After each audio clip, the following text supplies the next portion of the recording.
আমি সালমানের জন্য 7 বার সিলেট গিয়েছি শুধু তার মাজার জিয়ারত করার জন্য। আমি আধা ঘন্টা তার জন্য নীরবতা পালন করছি কবরস্থানে। ভাই সে মারা গেছে, মনে হয় এখন আমাদের হৃদয় স্পন্দনে আছে, সে এখনো বেঁচে আছে। আমি সালমানের জন্য 7 বার সিলেট গিয়েছি শুধু তার মাজার জিয়ারত করার জন্য, শুধুমাত্র তার মাজার জিয়ারত করলো। যদিও নারীদের কোনো কবরে যাওয়ার নিয়ম নাই, আমি দূর থেকে তার জন্য আমি আধা ঘন্টা তার জন্য নীরবতা পালন করছি কবরস্থানে। ভাই কথা বুঝতে পেরেছেন? আবার যাব, আমার স্কুলের পরীক্ষাটা শেষ হলে আমি আবার যাব।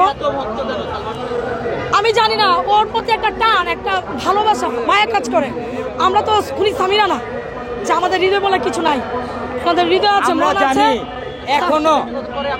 হ্যাঁ, আমরা ভাই একটা কথাই আমরা বিশ্বাস করি, মানি যে যতদিন সালমান থাকবে বেঁচে, সালমান ভক্তরা বেঁচে আছে, ততদিন আমরা থাকবো, আমরা থাকবো। ভাই সালমান ভাই যখন মারা যায় তখন তো আমি ছোট, আমি অনেক ছোট, ক্লাস 5-এ পড়ি।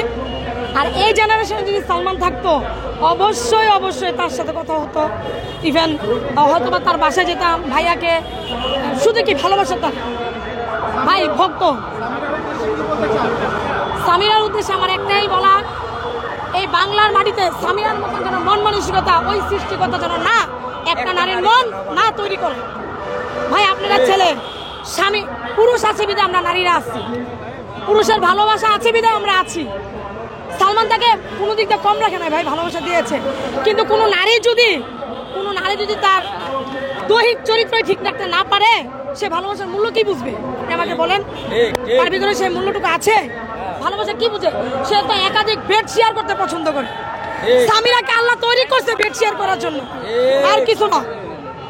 ওর মতন নষ্টা মহিলার কথা আমরা এখন, আমাদের মুখ খুব বাজে কথা আসতেছে ভাই, নষ্ট মহিলার কথা বলতে চাই না, খুব ঘৃণা লাগে।